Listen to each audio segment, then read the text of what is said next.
You're listening to the Cyberwire Network, powered by N2K.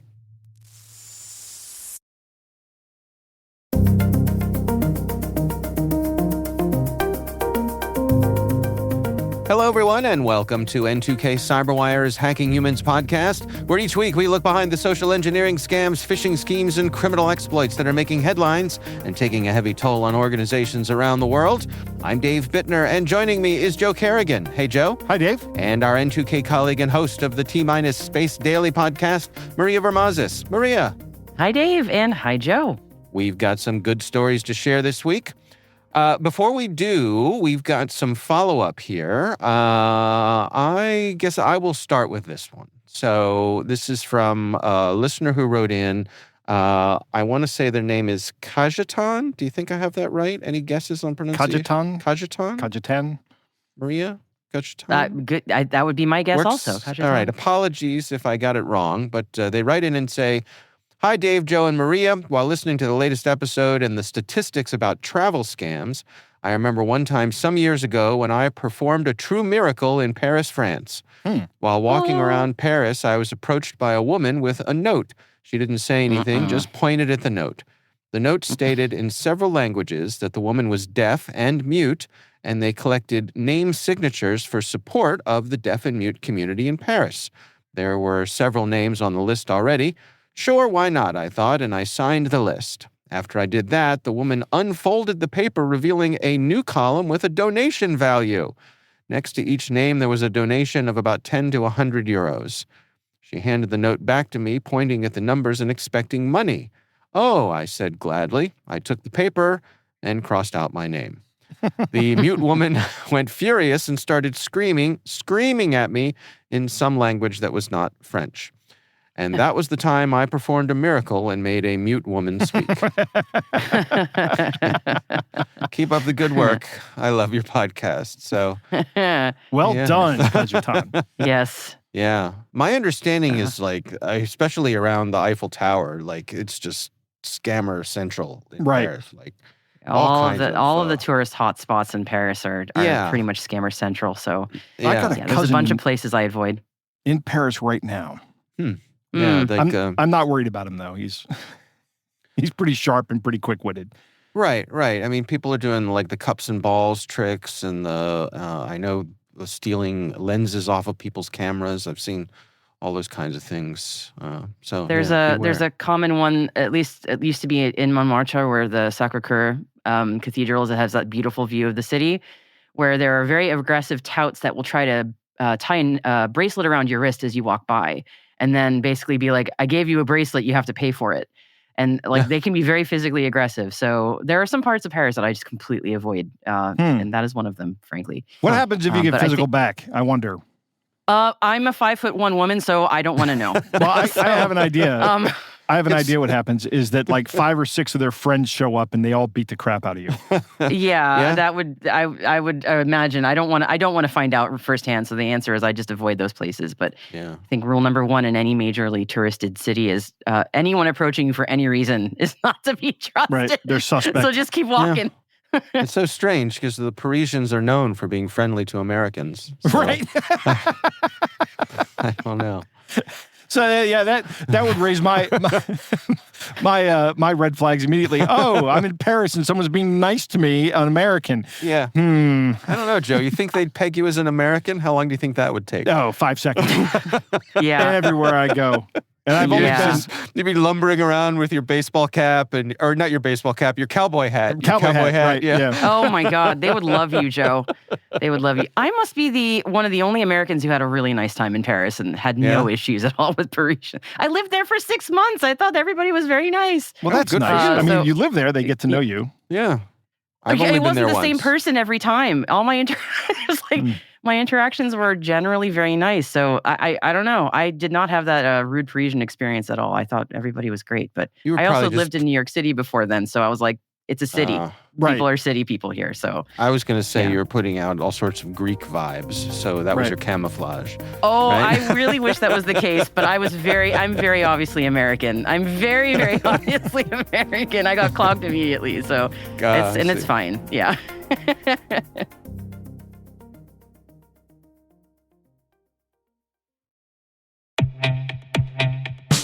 Every attacker counts on one thing: environments that trust too much.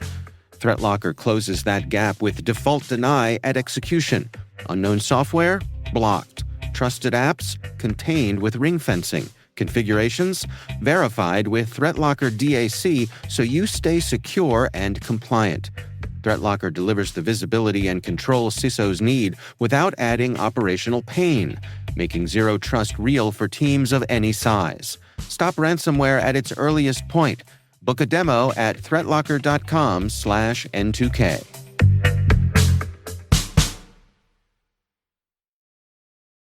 All right, well, let's move on to our stories here. Maria, you are up first this week. What do you have for us? Well, I'm starting with some listener feedback because I thought this was a really interesting email and I wanted to follow up on their prompting. So here's the email we got. Hi, guys, love the show. And that's the reason I wanted to use this email. Right. I have a story idea about an issue that's happening here in the Great White North. We have lots of folks that pay by card when going to shops or restaurants. Many have these portal POS terminals, and that's point of sale, everybody, not the other meaning of POS. Yeah. Not like my car. Many of them are left unattended. Shops have been defrauded because they haven't taken the time to change the default access password on the terminal. Fraudsters are picking up the terminal and issuing unauthorized refunds to themselves, sometimes in the thousands of dollars. CTV is a national broadcaster here in the Great White North, and he means Canada. I want to make sure I clarify for our listeners. And they have a story here, and I'll follow up on that in a second. There are many other stories, but this is just one example, maybe worth investigating. Regards, Rob, a.k.a. Crowchild Bob. Thank you, Crowchild Bob. So I went to the link that he sent, and I did a little reading, and I thought this was a really interesting story because I had not been hearing much about this either. So those point-of-sale terminals in North America are frequently Square, Clover, Toast. These have been common in a lot of the world for a long time, but you tap or swipe your credit card, and they're pretty mobile. They're not necessarily attached to the counter anymore. Right. They do the transaction for you, and they're the things that frequently they'll flip them around with the screen, say, please give a 25% tip for this coffee that they just handed to you, that kind of thing. Right. So these are those kinds of terminals that Rob's referring to. And the story that he sent from CTV piqued my interest because it starts off with a place called Souvlaki Hut in Toronto. So I was like, okay, this has got to be maybe in Greektown in Toronto. And a fraudulent customer, issued himself a $2,000 refund on a point of sale terminal at, again, Souvlaki Hut, where maybe you're spending $4 a sale right. on average. So who that is quite a refund. $2,000 in souvlaki? Aside from you have me. not met my family, Joe. Maria. Okay. I love souvlaki. It's good stuff. Can I just admit I have no idea what souvlaki is? Meat on a stick. Meat on a stick. Grilled meat on a stick. Okay. All right. Well, that sounds like something I'd enjoy. Grilled pork, grilled chicken, grilled beef, grilled lamb on a stick. So it's like Greek shish kebab? It is essentially exactly like that. Okay. It's nothing. All right. So it is delicious. comfort food. Yeah. It's comfort food. Okay. So this specific situation with a $2,000 fraudulent refund, the criminal in this case picked up the terminal to hide what he was doing. So I guess he was doing this in semi-plain sight of the store owner, and then actually, while still in the store, gave himself that refund, which that's kind of ballsy, I got to say. And the owner's son, when he spoke to CTV, said that they had no idea that the terminal could do that without their explicit permission. So they didn't even know this was a thing, that this was possible. And a second business nearby to Souvlaki Hut in Toronto, the Pippin's Tea Company, had a similar scam happen to them. A guy pretended to buy a teapot from them and then refunded himself through the point of sale terminal. $4,900. That is put the business out of business kind of money, depending on how small that business is. I mean, that is a lot. Yeah. So the interesting thing about the CTV story was a lot of the people they spoke to who are store owners, again, didn't know that this was possible, had no idea what protections were in place, if any, or what they should do to prevent it. Because in a lot of cases, it's just there's a default setting or password, and the point of sale owners, the store owners, don't know that they're supposed to change it. And this is for our friends in IT, this is a familiar story, or for people who are familiar with like IoT in the home, we always say first thing you do when you bring it home is change that default password. Right. That information doesn't seem to have trickled to our friends in the retail world who are small business owners, especially in this situation. So a security expert that CTV spoke to named Claudio Popa said that most of the POS terminals sold to small businesses are misconfigured from the start. So thieves are like, "Yay, this is great for me." Right. And apparently, according to the law enforcement in Toronto, this is a rapidly growing trend in the city. I'm sure in many cities all over North America, we're seeing this. And normally, when we see point of sale fraud spoken about, at least since 2020, especially like since COVID, a lot of this discussions have been around ransomware or malware, these terminals being vulnerable that way. But it seems that the actual physical scam of going into the store and either giving yourself a refund literally while the store's owner is turned, or even breaking into the store after hours and accessing the point of sale terminal when nobody's there that's a big growing thing. So the recommendation to store owners is to make sure they lock away their terminals, change pins weekly, keep them out of reach when not in use. So really keep an eye on those terminals, and of course, change the default password. But do you know how to do that? Is it easy to do? Is it obvious how to do? Who knows? And the vendors and the victims in this case say that they really wish that the default passwords were safer, but again, they should change those. Or at least that they would require two-factor authentication for things like refund limits, which sounds like a good idea. Right. So yeah, it's, to be clear, again, this is outright fraud Right. to give yourself a refund like this. And it makes it just reminded me of I think we did talk about a little while ago, the TikTok ATM hack that was going around Right. where people were just Hack. Do you remember this? In air Where they quotes. were just I remember it keenly. Yeah. Yeah, this straight up check fraud that was going around virally on TikTok is like, hey, this is a way you can get free money from an ATM. And people just were like, no, actually, that's just fraud. And that's a crime. Actually, Joe, I believe you said that. That's just straight up a crime. I seem to remember you saying, like, let's be clear, this is a crime. Here's one weird trick. Right. One weird trick to get yourself arrested immediately.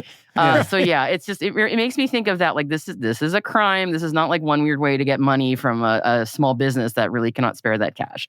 So it's just very interesting that, maybe as these terminals are getting hardened against cyber attacks, the physical attacks become the preferred vector, or all at the same time. Who knows? But it's just very interesting. So thank you, Crowchild Bob, for pointing this out.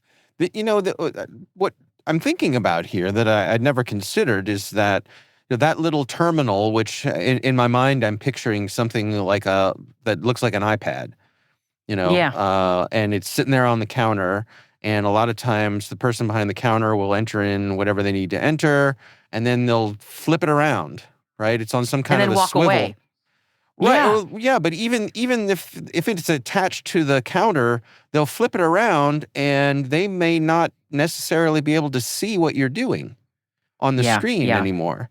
And so I think if you know the guts of this thing and the secret incantations to get under the hood, there's your opportunity. Yeah, it many times I've been in that situation and the person's busy. They're probably doing 5 things or the job of 5 people. So they flip that screen around and they walk far away and there's nobody else around. And there have been times in my life where I have been near a computer that is open or a terminal that is open, and I've also often wondered, what does this do if I touch that button? And I go, I now have admin access to this thing. Isn't that fun? I completely empathize with that, and sometimes I will actually have to put my hands in my pockets to make sure I don't touch anything. Yeah. It's some of us just naturally gravitate to that, and I know not to get myself into legal trouble. I obviously don't steal from anybody. So that would be very wrong. But but sometimes I'm just like, it is so easy, and it makes me a little scared and sad. That these are not, and it should not be the burden of your local coffee shop to become an IT security expert. Like these things should be locked down. Right. So yeah, it's just, oh gosh, don't walk away, guys. Just keep an eye on them. The other one I think of that I see all the time is if I'm in a large store like a Target or a Macy's or something like that, where there are people who are out there stocking shelves or rearranging things, checking pricing, labeling stock, all that kind of stuff.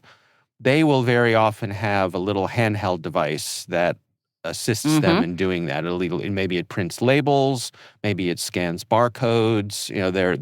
They can put in the amount of inventory that there is out on the floor, that sort of thing, using this device.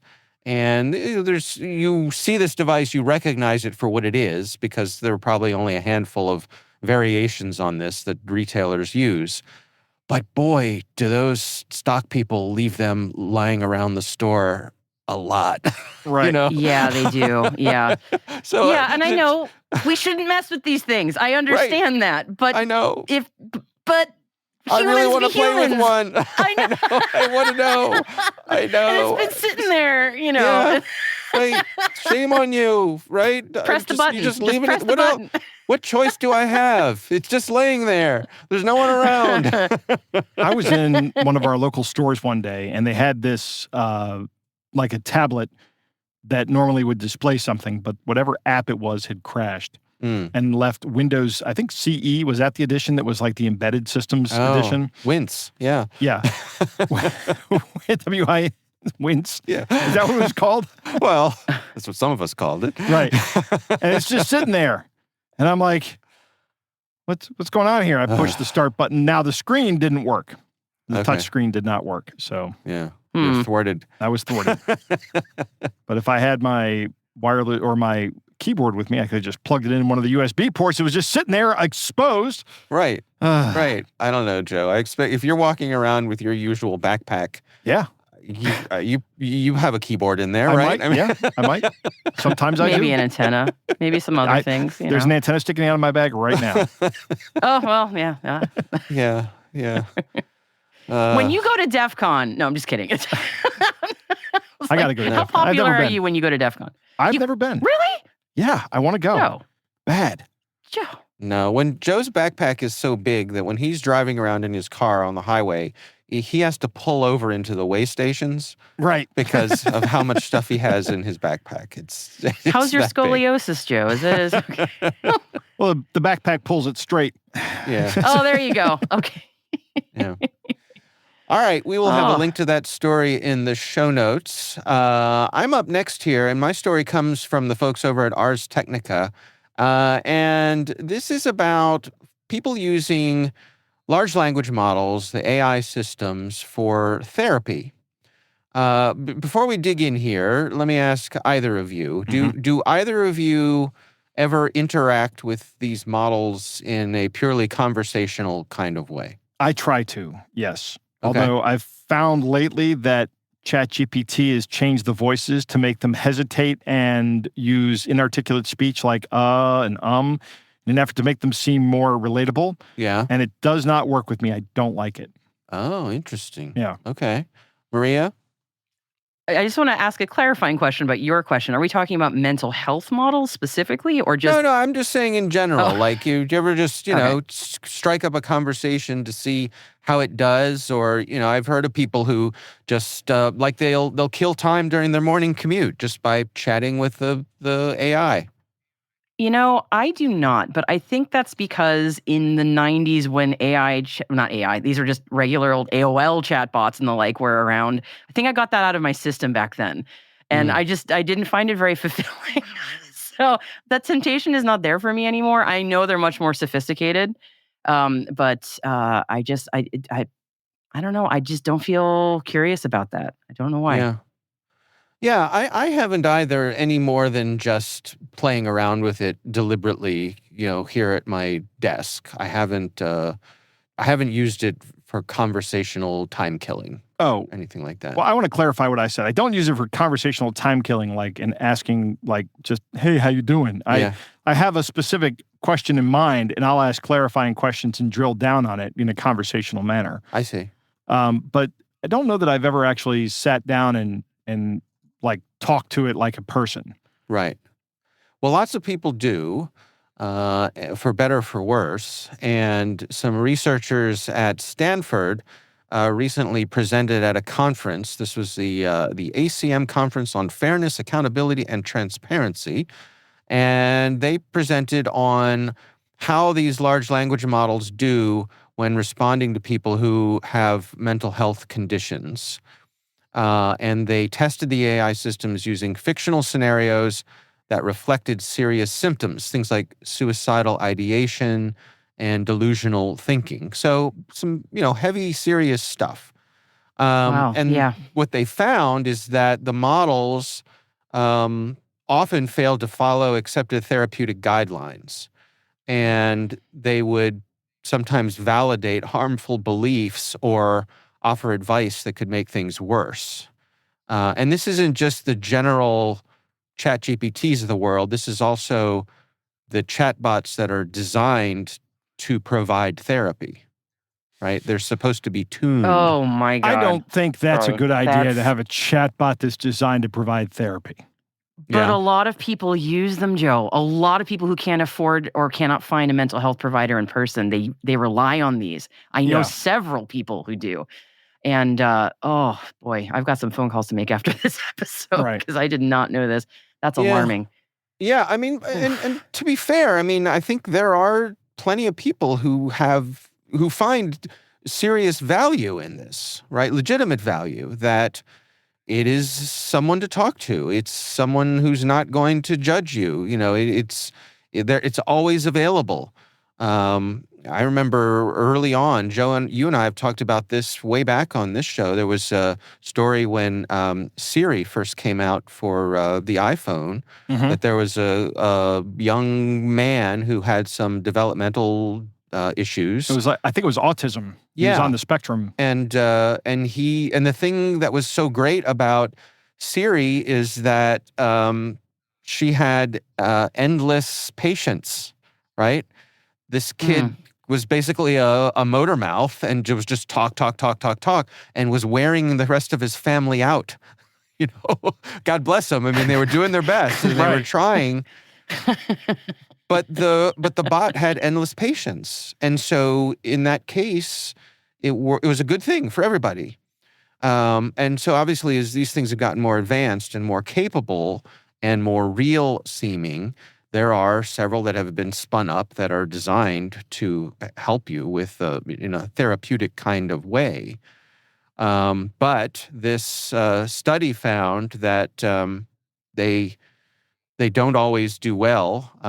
They said they tend to validate harmful beliefs, which they call sycophancy, like I guess sycophants. Sycophancy. Yes. Sycophancy? Sycophancy, yeah. Yeah. Potentially reinforcing people's delusions or conspiracy theories. You are right, Joe. Oh, wow. Yeah, everyone is out to get Jeez. you. Right. I knew That it. tinfoil that you hat of mention it. yours looks great. Right. Yeah, and there are cases in the media where this has contributed to suicide or fatal incidents where there was a case where a man who had schizophrenia was killed by police after interacting with ChatGPT. So Oh my gosh. they're putting the sort of the warning flag up about this. A couple other little details. They said that it doesn't seem like the newer or larger models are any better at this than the older, smaller models were. They're looking for critical evaluations and better safeguards.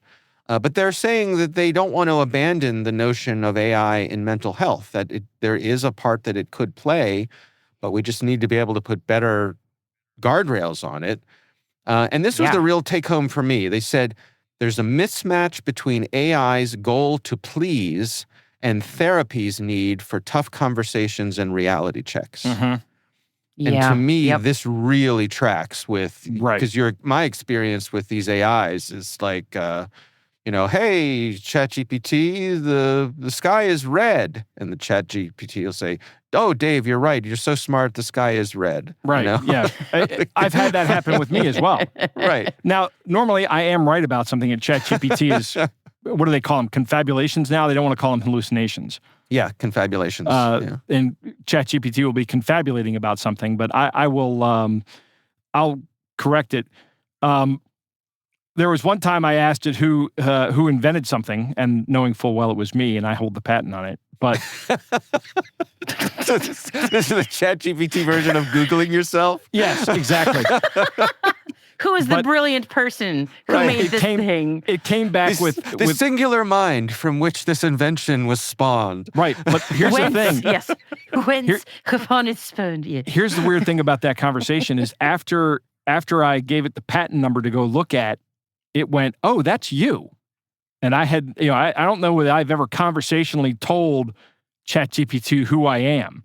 Oh. But it knew. But it knew. You can check its memories, though. You can check to see what it knows about you. So you can find that out. Well, the company OpenAI has my information. They have my billing address and all that stuff because I do pay $20 a month for that service. I think it's worth it. Yeah. I get a lot of use out of it. And it really does help. Like at my office the other day, somebody actually accused me of being someone who hates not knowing something, which is 100% correct. I cannot stand not knowing something. I was going to say, I that tracks. And when I am in the car with my son or my wife and I'm driving, which I usually am, and I have an idea, we're having a conversation, and I want to know something, they both take great delight in going, yeah, I don't know, and then doing nothing else. Oh, they hang you out to dry. They hang me out to dry, right? Intentionally. And I'm like, oh my, what torture! Can you Google that and read to me what it says? They know and that like, button to press, dude. They know exactly. That's diabolical, Joe. Right. I am not your. But now I don't even. I just turn on ChatGPT in voice mode and I ask it a question and I get my answer. Right. And I go there. So that when the day comes, you get an answer. When the day comes that you're up in the clock tower with a high-powered rifle, and people are asking, "What happened? What possibly could have made mild-mannered Joe turn to these evil actions?" That might be the first time anybody's ever called me. You'll that. be up there screaming, "They wouldn't give me the answer. They wouldn't give me the answer." I mean, that is one of the things. I'll tell you, Dave. That will set me off in a conversation. That will set me off in if somebody just says unless there's some kind of reason for not knowing, like, hey, that I can't tell you that because it's proprietary information, or I can't tell you that because it's I have a lot of friends who work in defense. I can't tell you that it's classified. I can't tell you that for XYZ. A good reason, okay, I can't know it. Even, hey, I can't tell you that because it's personal. Yeah. Okay, that's fine. I can respect that, but I just don't want to tell you, or I'd rather you didn't know that information and just remained in the dark about it. And generally, I'm talking about general information, right? Yeah. I want to... Not what happened before the Big Bang kind of existential questions, right? Like where this is torturing you day and night to know. Yeah. I mean, actually, what happened like before the Big Bang? That would be a good question to have an answer to. Unfortunately, we don't have an answer to that and probably never will. When you get an answer to that, Joe, please share it with me. Nobody else. I would very much like to know. When I was in high school, I had a buddy who I would call regularly to, call up your friend to get together, check on things. This is how we used to do it back then, before we had mobile devices. And my buddy had a younger brother who was quite a character and pretty subversive little lad.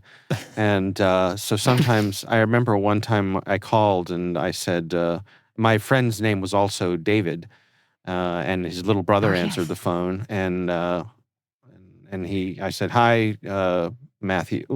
This is Dave. Is your brother David there?" And he said, "No, he's not here." And I said, "Well, do you have any idea where he is?" And he said, "I can't tell you that." And I went, "What?" He said, "No, I can't tell you that." Okay. What did he mean? Did he mean that he didn't know? Immediately now right? You've already got me. Right? I'm over here wiggling in my chair, Dave. Right. What do you mean you can't tell me that? Yes, exactly. I said, "Well, why can't you tell me?" He said, "I can't tell you because I don't know." I was like, "You jerk." Right. Well, wise ass. Yeah, exactly. Next time I'm over there, I'm going to give you a Dutch rub or something. Right. You got a gotcha coming. You got an atomic wedgie coming. Yes, exactly. You little smarty pants. Yeah. Anyway, so I can relate, Joe. I can relate. That's not a fun position to be in, especially when somebody's yanking your chain. Yes. All right. So back to the story here, which of course we will have a link to in the show notes. Just be mindful, like Maria said, check in with your friends if you know they're using these things and just let them know, remind them that if things get dark and it seems as though one of these models is leading them down a bad path, that they do have real life human friends that they should check in with and have their back, because evidently the guardrails on these things are not quite robust enough to be fully trusted. Yep. Reminds me of that IBM slide. Do you know the one that's very popular in AI discussion circles right now? The one yeah. from 1979. Yeah, the acute computer can never be held accountable. Therefore, a computer must never make a management decision. So in this case, like a mental health decision. Yeah. Right. Yeah. Right. I always think back to that one. No, it's good. All right, I'll tell you what, let's take a quick break here to hear from our sponsor. We will be right back.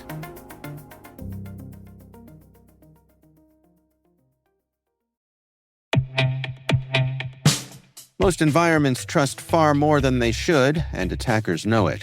ThreatLocker solves that by enforcing default deny at the point of execution.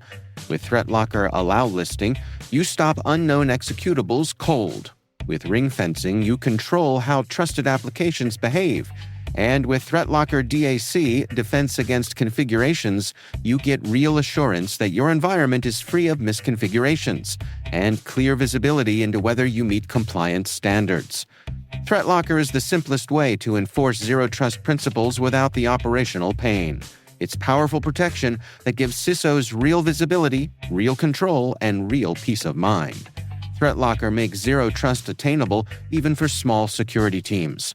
See why thousands of organizations choose ThreatLocker to minimize alert fatigue, stop ransomware at the source, and regain control over their environments. Schedule your demo at threatlocker.com/N2K today.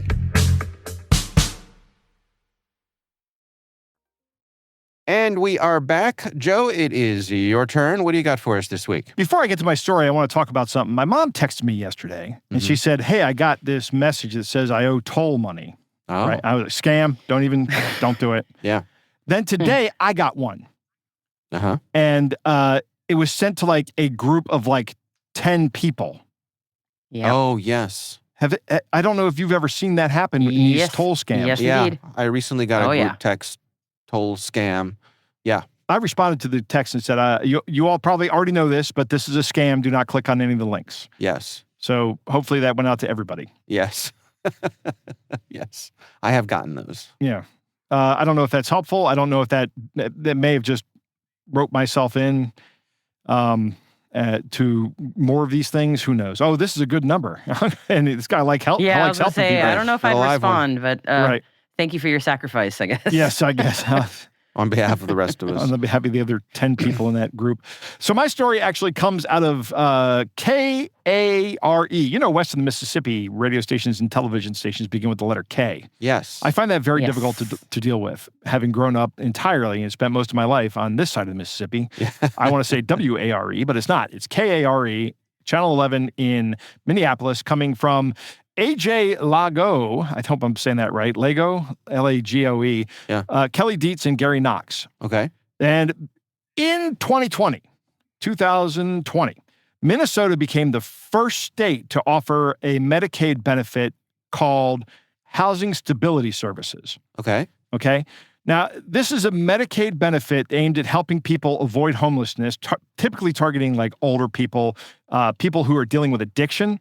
Okay. And maybe going through addiction treatment and maybe some disabled people. When Minnesota planned this, they estimated that it was going to cost about $2.6 million a year, which doesn't sound like a lot of money. Right? $2.6 million a year, I can make sure that people who need medical attention don't go homeless. Okay. Sounds like a good idea. Good investment. Sure. First full year of billing in 2021, the billing was $21 million, almost 10 times what they anticipated. Huh. In 2024, the billing was $104 million. Now you are talking something that is 2 orders of magnitude bigger than what was originally planned. I mean, and I know every time there's a government program, it doesn't matter which organization in the government is doing it. Department of Defense, Department of Health and Human Services, they all have this number that they tell you. And then a couple of years down the road, that number is much bigger. But this is unprecedented in terms of, you're not talking about a small increase. You're talking about 2 orders of magnitude in 4 years. So how is this possible? Well, there is an acting U.S. attorney. His name is Joseph Thompson, and he has an answer. He says Minnesota has a fraud problem and not a small one.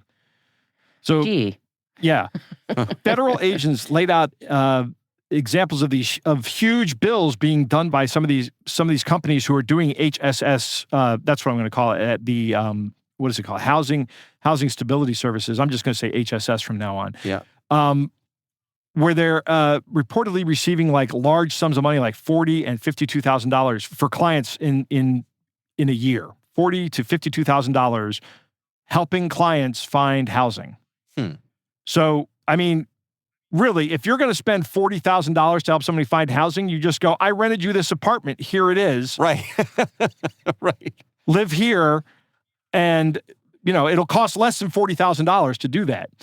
But they executed a search warrant on these companies. And according to the warrants, these companies promised to help these individuals find stable housing as they finish their treatment programs. All too often, the companies do not actually provide any real assistance in finding houses. Instead, the companies simply use the information provided by their recruited clients to bill Medicaid for housing stabilization services they do not actually provide. So the federal investigation identified 22 different HSS providers in this particular warrant. And they said that they served a warrant on these companies, many of them in the same building. Right? So they all have the same address, just different suite numbers in the address. And these providers collectively received more than $8 million in Medicaid payments for housing stabilization services from January of last year to May of this year. So in 18 months, almost 18 months, they have exceeded the original planned cost in fraud by like 3 times.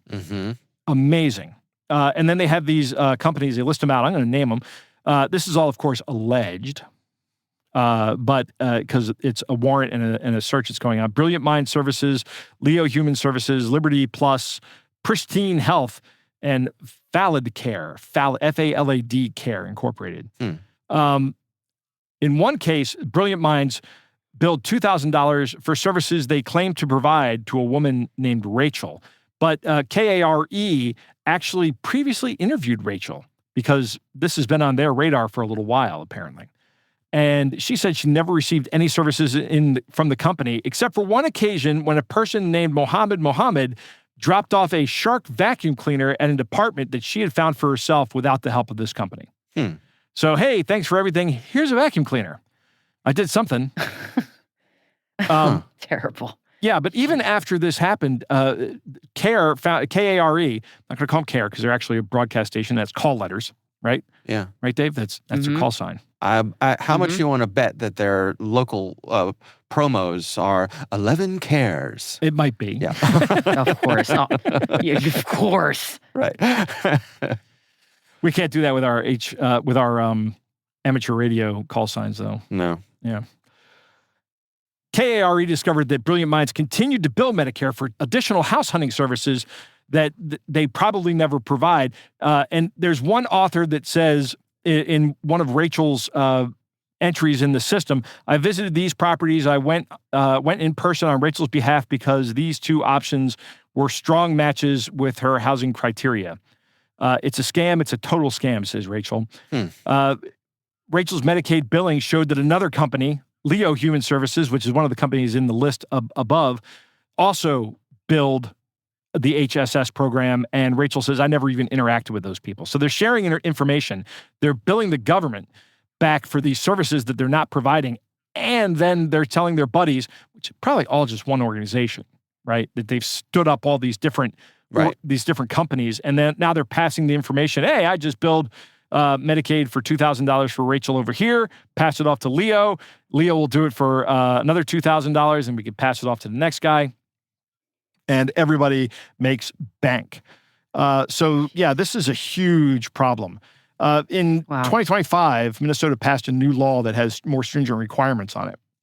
But it's amazing to me that within 1 year of passing a law, there's already so much fraud going on in this system that it's 4 times what, almost 10 times actually what you'd expect to pay. Well, it feels like anytime there's a new program, the scams come up immediately. Like with the COVID PPP, those funds. Oh, yeah. How many of those? Yeah, how much fraud happened there? Tons. And they're still. I think they were still chasing it down. They're still chasing it down now, 5 years later. Oh, yeah. It's And just hopefully the whole those time you people were all get describing prison this. That's time. what I was thinking of. Yeah, right. go ahead. That's a good point. I was saying that hopefully those people all get prison time. You know, these are taxpayer I think a lot dollars. of people got away with it. I think you're right. And that's unfortunate. I have heard of people getting facing serious ramifications for the PPP loans that they weren't entitled to. On the other side of this, there's the issue of, like with the PPP loans, there was a time sensitive issue there. Now with this law, I don't know that there is a time sensitive issue for $40,000 in services being billed. I don't buy that. Maybe there's a time sensitive issue. Okay, so this person needs to pay rent this month. What's their rent? The rent is not $40,000. It isn't. There's no way. Right. When you have housing involved, though, I imagine I'm thinking. I mean, obviously, fraud is bad. I mean, let's put that out there. I'm thinking if I was trying to administrate a program like this, where it's like, hey, this is giving money for people who need help getting housing when housing is always so hard to come by. Do we want to make this move as slowly as possible, which means it could be years before somebody gets housing help? Or do we want to sort of hand it out first and then retract it later if fraud has happened? Rather err on the side of helping somebody than a little more than a little less.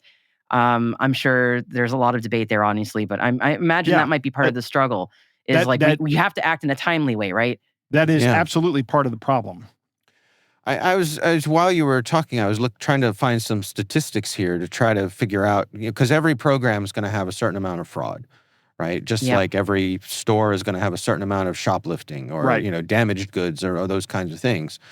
And the charts that I'm seeing here say that most public services have a built-in tolerance for between 1% and 3% fraud as acceptable risk. But when rates get above about 5%, that is when internal audits are usually triggered, or policy reform or things like that. But seems like under 10% is typical for these sorts of things. Right. And I think Maria makes an excellent point. How much fraud do you accept in exchange for not having too much friction for the people to get the services they need? And that's not always an easy answer.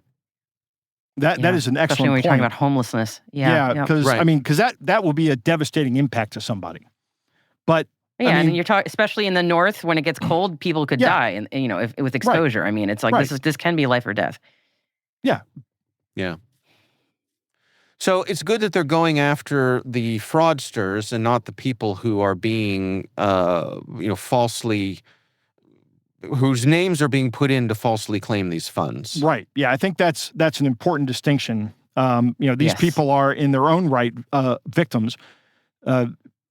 First off, they've got some kind of health malady, and I'm going to go on. I've said this a lot of times. In this country, we have to stop treating addiction like it's a morality issue. It's got to be treated like a healthcare issue. It really does. Yep. And when somebody is addicted to a substance that is physically addictive, they can't just stop. It may kill them. Doing that may kill them. So there has to be treatment options for these people. So I don't have a problem with treating people who are dealing with some kind of substance abuse issue. But at the same point in time, I think that the people who are caught for these, I think the punishment for people who have defrauded this program should be severe, very severe. Mm-hmm. Yeah, I'm for that. Yeah. Yep. All right. Well, again, we'll have a link to that story in the show notes. Joe, Maria, it is time to move on to our catch of the day.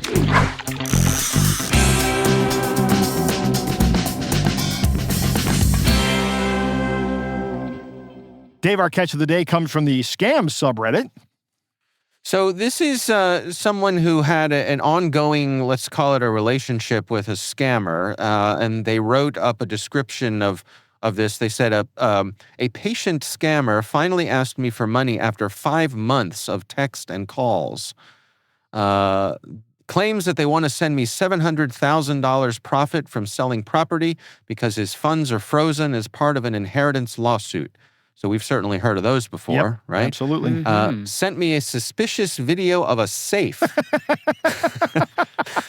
Look at all this money in here. Yeah, just inside this safe. Interior or exterior? Just Right. I'm going to go with exterior, right? I'm just going to, send me a photo of Fort Knox and said, this could all be yours.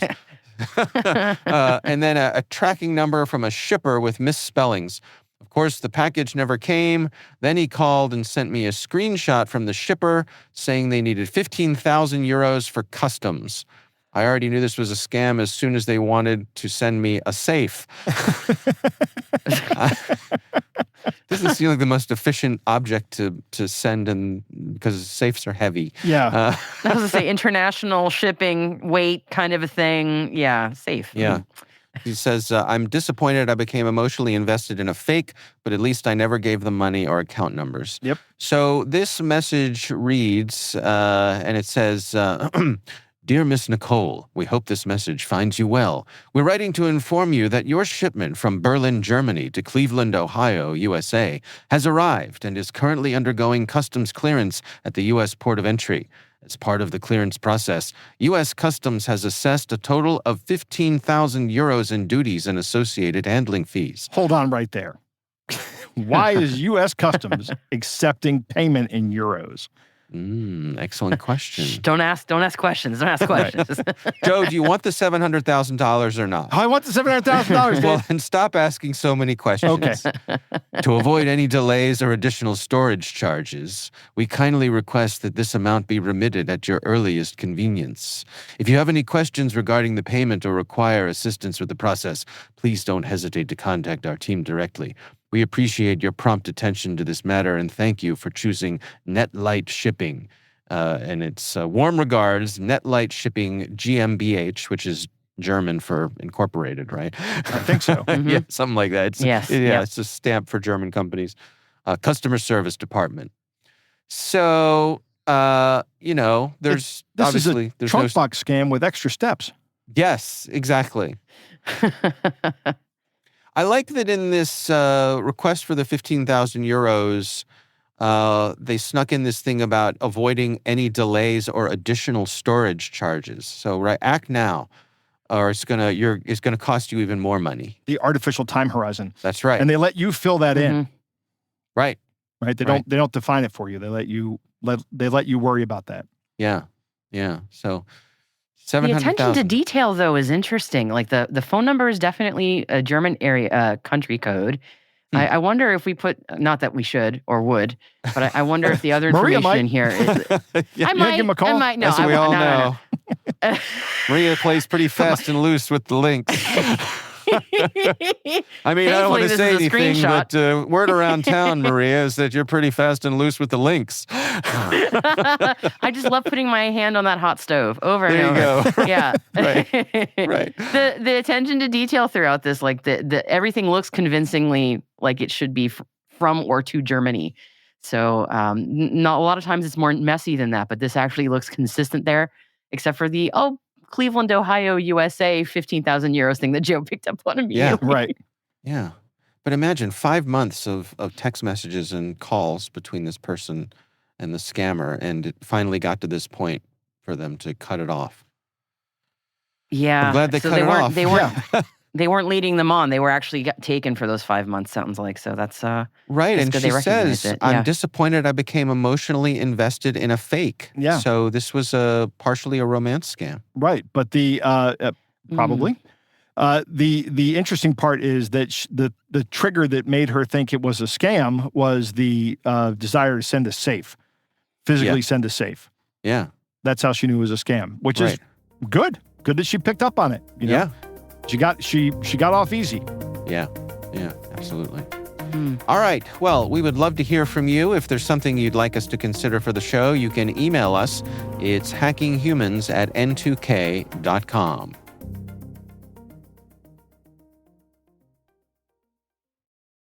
Most environments trust too much, and attackers know it.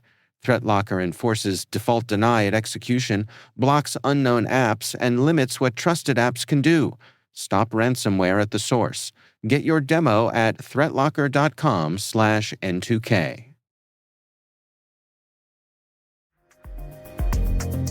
And that is Hacking Humans, brought to you by N2K Cyberwire. We'd love to hear from you. We're conducting our annual audience survey to learn more about our listeners. We're collecting your insights through the end of August. There's a link in the show notes. Please do take a moment and check them out. This episode is produced by Liz Stokes. Our executive producer is Jennifer Eiben. We're mixed by Elliot Peltzman and Trey Hester.